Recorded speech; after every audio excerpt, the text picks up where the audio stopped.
Hey everyone, welcome back. Now today, you guys mentioned, you saw the video that came out last week about the situation where I lost the Vulcan Hausia. They were the Prince Sapphires.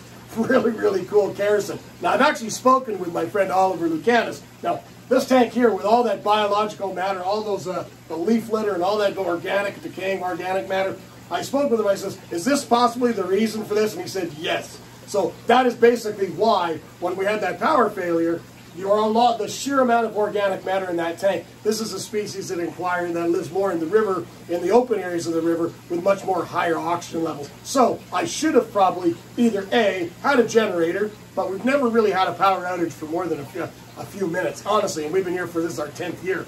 So it was never really a consideration. When we first moved, we were thinking about it because of other things. But maybe something we'll look at soon in the future because, then it'll take the headaches away. But that's literally the only fish I lost was those. It's not really the point of the video today but I did get the information from Oliver and that is exactly factual as to what happened. So my guess was right. The Afishionados are still in there. They're thriving, they're fine. Now, they're a blackwater fish. Now, all the other fish I showed you, we talked about in the other video, we got this tank here, has those anatomatochromas, the leucanicide, those little West African goby cichlids, and it's got a few of those African kerosenes. What I think I'm going to do is, those are all new fish, they've all kind of gone through quarantine. This tank here is stable, but I don't want to put a whack of fish in it right away. Today, I saw the list, and I had to make a stop over my dear friend Spencer Jack over at the Afishionados. He got in one really cool kerosene, one that I've been after for a while. Being that I'm still not at full strength or full capacity, as you can tell by my voice. But I didn't really film a lot of stuff while I was there. I never even thought about it. But there were some insanely cool fish. Like, oh, wow, some insanely cool fish that I saw there. So, without question, though, the most important fish was me. Because you guys, I probably have already mentioned, but I lost one of my dearest friends, Mr. John Sable. We've been friends for 25 years, and all through fish. John is an absolute dear friend. And John had one tank in his restaurant in Crystal City, and he had a pair of umbies. And I got to see the pair at Spencer's shop. So I'm super stoked that they're back in the family still, in our fish family. So I'm getting to see the male. He was in like a 160-gallon tank. Here's a clip of the male here. He's not getting the best lighting. It's a bare bottom tank. But look at the finish. This thing is absolutely breathtaking. Now, because there's nothing else in the tank, we're not risking putting the female in with him. He'll just slaughter it. So it was really cool to see. But at the tank directly above that was these. Wow! These things are absolutely incredible. This is that really super cool pike cichlid. I'm going to use the term crenocichlid. I know it's all been revised, and I've been away from crenocichlid for a long time, so I'm not certain which ones these ones fall under. But this is the crenocichlid. This is the Sabrina pike. Almost a foot long, some of them for the males. Even at a price tag of $350 a fish, it was really tempting. If we had the 12-foot tank going, and it was an Amazon-style tank that I was talking about doing, like the piranhas and stuff, then I would have definitely pulled the trigger and gotten a pair of those because they are absolutely gorgeous. And the one other really cool thing that I saw was these Kohaku swordtails. These are being bred locally by a fish guy here somewhere. I don't know who it is, but he's bringing in these monster, chunky, gorgeous Kohaku swords. That's these beautiful, bright red and white blotched swordtails. Absolutely stunning. But you guys want to know what I went for, and it wasn't those. So I've become one of those people. I'm a bucket person now. I'm one of the bucket people. The people who used to drive us crazy when we worked in pet retail. And Paisley found this guy.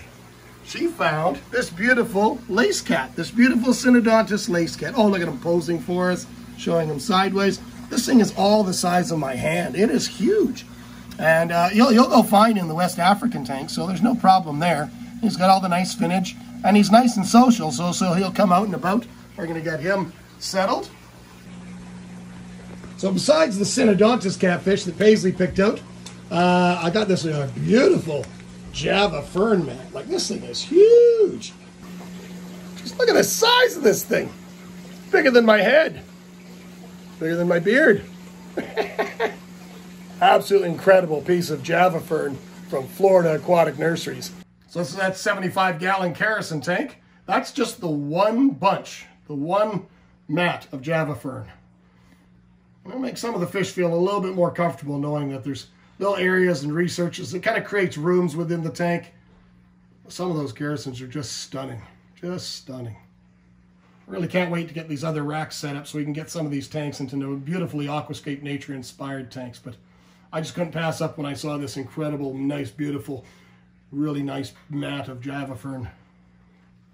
And the real reason that I went, honestly though, was to get these. This was one of them. This is a bunch of baby snails, baby posso snails, lava snails. There's a few other types of snails. And those are all just food sources for Blister there. Look at Blister. He's so excited about it. He's so excited about the new food. While we work on the next one, you can see we've got the line going. And we are dripping that beautiful lace cat. Paisley's probably going to have to come up with a really cool name for him because he's a really cool fish. All right, so these are the snails we brought back. These four, I think, were called sun snails or something. They're some sort of a nerite type. And then the rest are just little babies of those Sulawesi type snails, rabbit snails, lava snails. And they have a much harder, much more dense shell. And they produce live babies. So I think these will be a nice little treat. They're good. Just an alternative to the Malaysian trumpet snails that he's been getting as well. All right, Paisley, give Blister a treat. Look at all those snails. Oh boy. Oh, it's like Christmas morning. Still more. He doesn't even know what to do with so many snails. What do you think, Blister?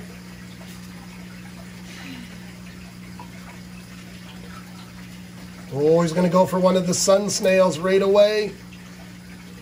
Get it. There, he's going after one of those little lava snails. This is awesome. This is perfect, exactly what he needs.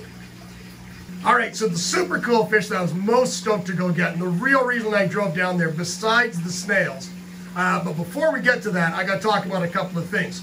As you guys saw in the other video, we had this power failure, and it was out for a long period of time. So one of the other factors for going down there today was to pick up some more of this. This is a Sarah product, and this is that true living bacteria. It's a liquid biofilter. This is the one and done type product. I know there are other ones on the marketplace that just aren't as readily available to us in Canada. This one is exceptional. I know at the warehouse they've set up 300, 400 gallon tanks, brand new from scratch, dosed it with this product, and then added, 60 or 70 6-inch fish from coming from the Florida farms. This is an absolutely incredible product. Now, the reason I went and picked up another bottle is I've gone and done, when we had the power failure like you guys saw in the last video, I went and did all those water changes and cleaned all the filters. But because the filters were down for so long, it's nice to go and give them one more dose of this incredible product. So that's one thing. Number two is the fish that I've got. So now you guys know it's a fish. Not only is it one fish, it's like 18 of them. But you guys have known the type of fish I've been collecting a lot of has been characins. And on his list, he got one incredible characin, one that I've been trying to get for a while. And there's my beautiful model, Paisley, showing off the incredible bag. They look like giant glow light tetras. Now, they're not maybe the most exciting thing to see, in a bag or in a tank, but this is a true blackwater species. So what I'm going to do is I'm going to dose the tank behind Paisley. We're going to dose it with blackwater. Now, to do that is I use this product, another product from Sarah that I like really, really well. I have this big jug of it. Get it at Afishionados, and it is a blackwater extract. And this product, a little goes an absolute long way. You don't want to get this on your clothes. This stuff stains and does a great job at releasing putting that tannic acid back into the water. Now this tank is, the whole back of the tank is filtered by a matte filter. So it looks dirty right now, but that tank will get a nice kind of overall tea color. Now the fish that are in there right now are those goby cichlids from West Africa.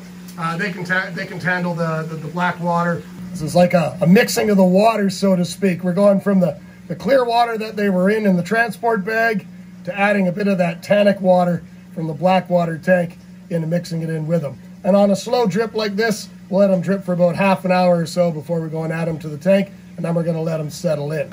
All right, time to go and get these guys in. As you can see, the watercolor is decidedly different. Let's get these incredible characins in the tank.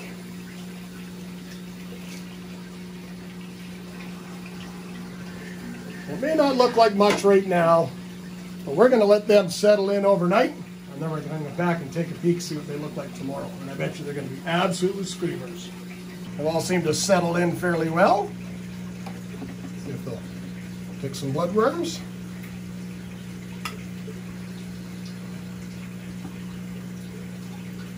Yep, I think they will do just fine.